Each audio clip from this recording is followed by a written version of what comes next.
All right, every conference preview has Norlander's 5 storylines. Yep. Let's hear them. All right. Well, we already did storyline 1. Will this be the best SEC season ever? Number 2, pretty obvious here. Cal at Arkansas, and I'm going to split the Cal and Pope ones here. Cal at Arkansas. Him leaving Kentucky, how this goes in year 1, and how long it lasts. These teams, by the way, Kentucky and Arkansas play once. They are scheduled to play once. That's February 1st at Rupp Arena. Arkansas has almost an entirely new roster. Not entirely. Trevon Brazile is back there. GP, remind the listeners where you have Arkansas ranked or not ranked in the preseason for anyone catching in and catching up right now. In Monday's AP poll, I'm so happy we can do this now that stuff is getting released. So on Monday's AP release, Arkansas was 16th, according to human voters. Ken Palm has Arkansas at 25, and this is my only one I will spoil. I finished my top 101 rankings more than a week ago. I also, just like Pomeroy, there's only 3 teams in our top 40 that are the same. Arkansas is one of them. I also have Arkansas 25th in my rankings. I have Arkansas. I'm a little higher on them than you are. I have them 13th in the top 25 and 1, which represents 4th in the SEC behind Alabama, Auburn, and Texas A&M. But I got Tennessee right behind them at number 14. Arkansas having Janelle Davis, DJ Wagner, similar style players. I'll be intrigued to see what happens there. Janelle Davis averaged 18 points a game last season. Wagner was outshined and frankly underperformed versus his reputation coming into college there. You also bring Boogie Fland on board. He's going to be a backcourt player to keep an eye on. They got Carter Knox, who's a newbie there. Jonas Adu was a big-time portal pickup, the Tennessee big, who I think is going to be crucial around the rim. There's a lot of intrigue with Arkansas, and just to see, I don't know, GP, just to see how this is going to go and how it's going to look with him staying in the conference, but at a new spot. I still haven't seen him call the Hogs yet. I kind of want to still see that go down there. I'm intrigued by all of it there. Please tell me you have seen they brought the Slobber Hog back. Oh, thank you for, you know what? That's not on my prep sheet here. Thank you for reminding me of this, because I think this podcast, and much more you than me, at least 25% of the credit for making this a thing. I mean, we have been talking about the slobber hog and pulling up from the snout for years now, and just a massive, massive upgrade that they're going to have that on as the logo on the floor now. It's terrific. I'm a neighbor with Arkansas. I'm a neighbor with the natural state.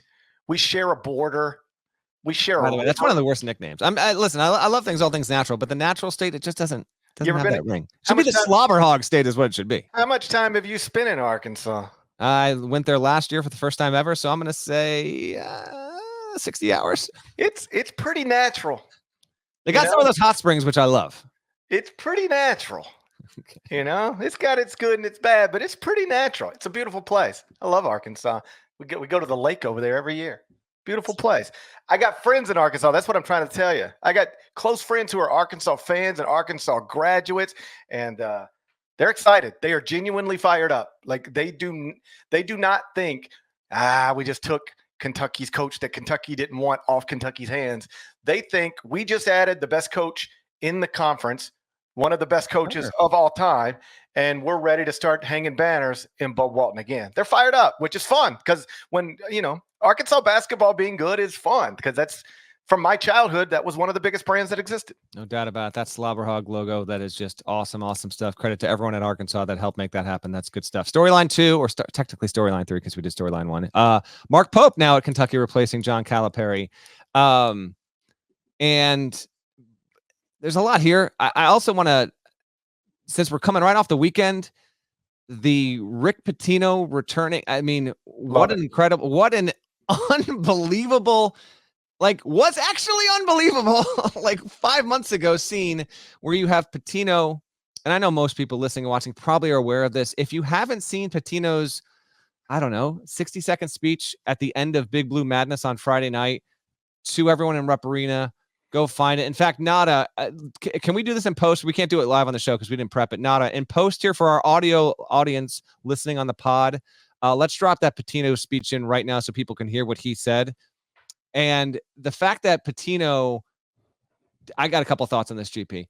The fact that he did it, and I know you agree with this, it is so amazing that he that the hatchet has mostly been buried. Although I expressed that sentiment, and there were some Kentucky fans that were like, "Hell no, hell no, it hasn't." Fair enough, but for a large portion, it has. But then the weirdness with the Louisville stuff that now still exists, I can't help but deny that part of it. And also, Pitino was on campus the entire week, and he went to the football game. He appeared on Kentucky Sports Radio with Matt Jones.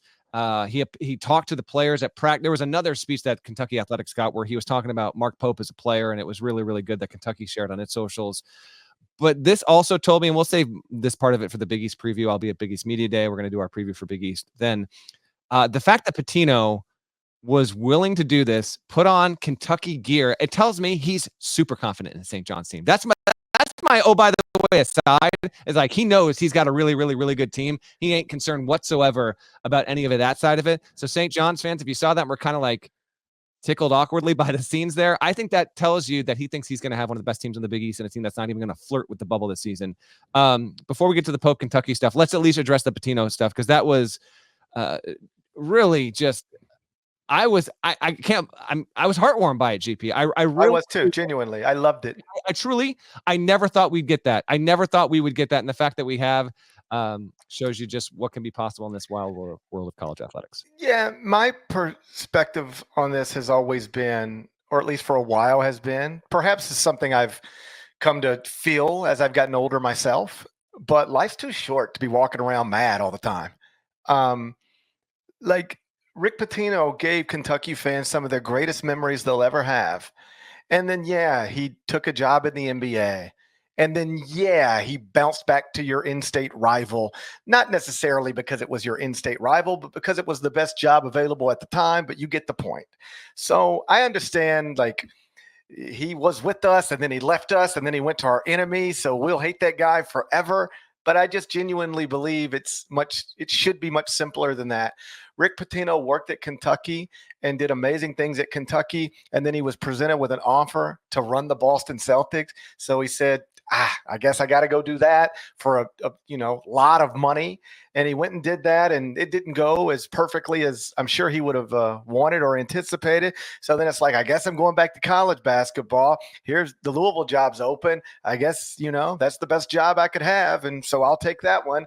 And the truth is, I'm sure that Rick loved his time at Kentucky and also loved most of his time at Louisville. And I wish we would get to a place where both of those places would honor him and give him that moment, because what made me smile biggest was Rick's smile.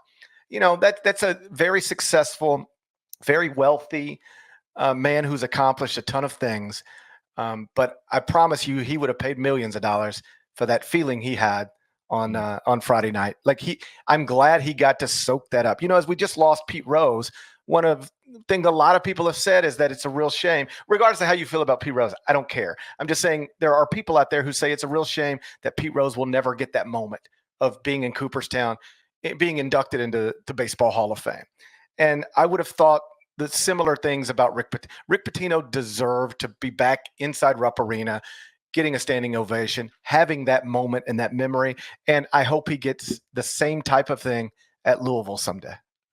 Yes, but the fact that he spent more than twice as long at Louisville and now he's pissed off much of that fan base is also just. That's the other thing. Can't do anything without having some faction of people get really, really angry at him no matter what. And so that, it was GP. The fact that how these Louisville people turn around and be like, "What the hell, dude?" Here's the thing, and this is where I just don't get caught up in it like that. Like if I bumped into Jacob deGrom tomorrow, I wouldn't be like, "You left us for the Rangers." I'd be like, "Man, you gave me some of my favorite memories of the past 10, 15 years. I really enjoyed watching you pitch for the Mets, and I'm glad you made a family decision at some point. And, I hope it works out. I just don't carry that stuff around with me. So the other night, as I'm watching it unfold on social media, because I had tweeted the video, and then, of course, my mentions are just all tied up in it.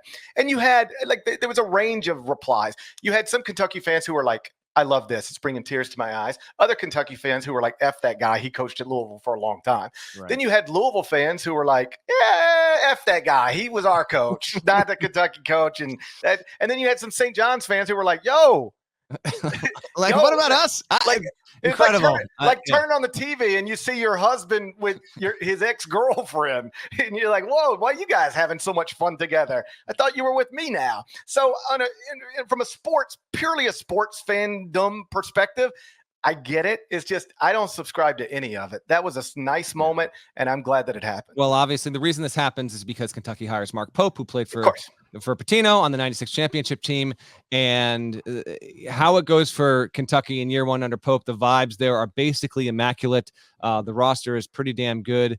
Kentucky, oh, by the way, 23rd in the AP Top 25 released here on Monday, all the way down at 42 in KenPom. I can't access the preseason KenPom data prior to like 2007, 2008. I don't know if he even had it.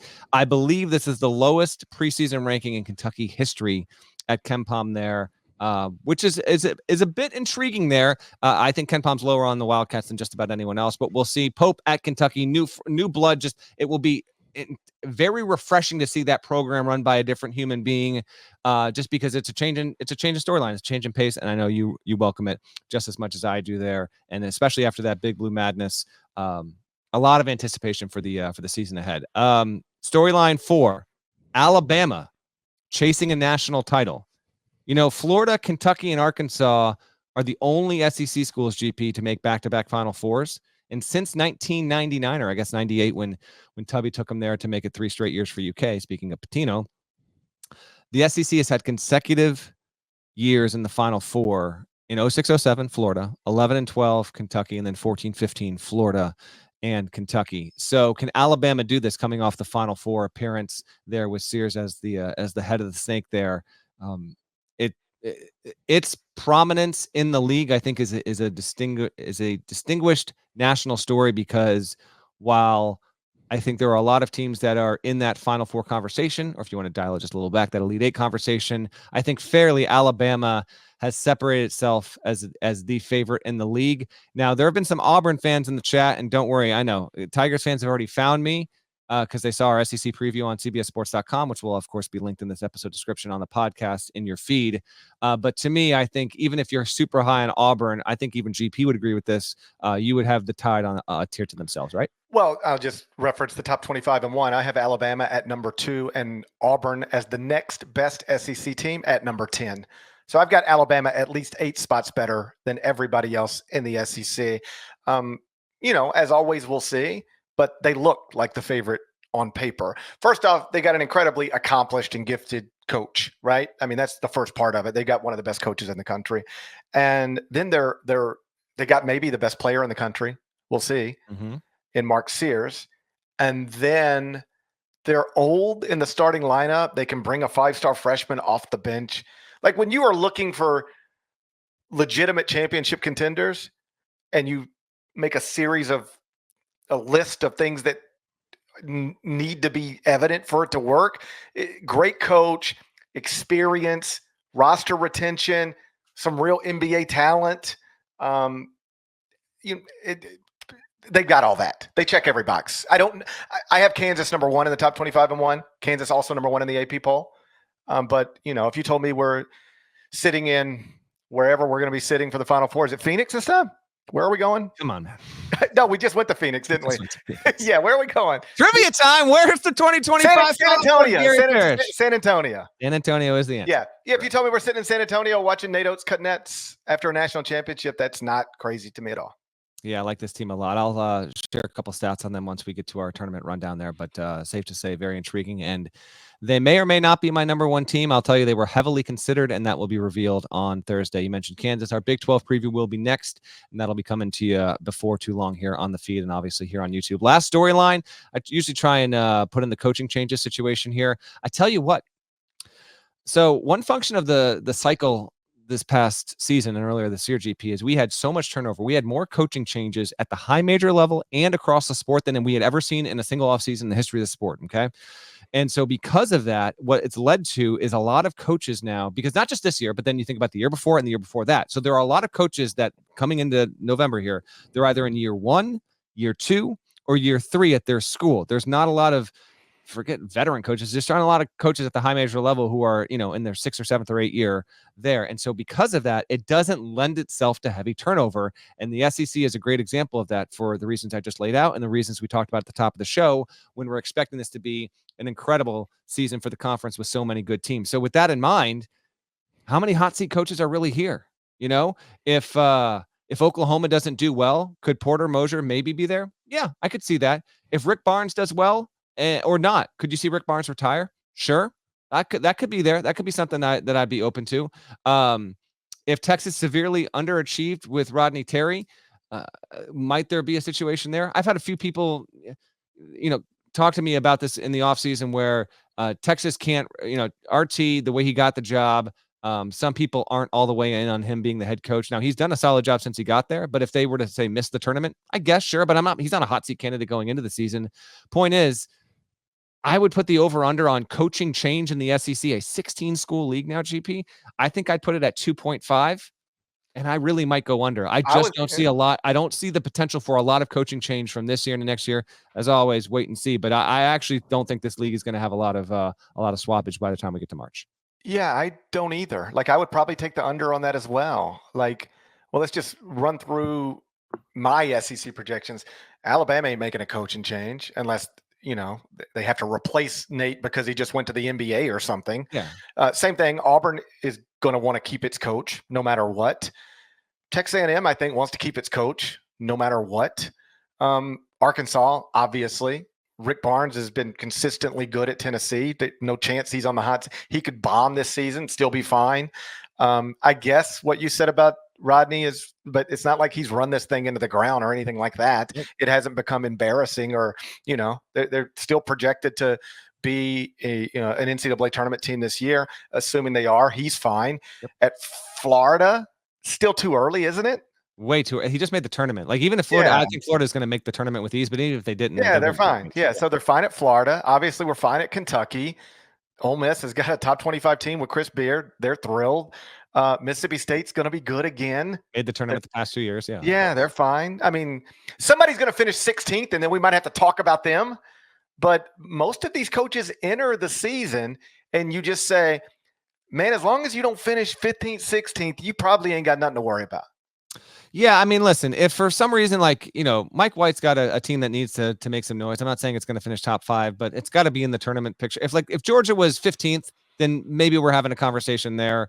But, even if, LSU, I don't think is going to be that good, but I don't think they're getting rid of their they're not getting rid of their coach. I wouldn't think so anyway. Missouri, if they bombed out again, I still don't think that they would fire Dennis Gates this quickly. So I think there's a lot of stability within the league, and this conference could have less change for firings or retirements than any conference in the country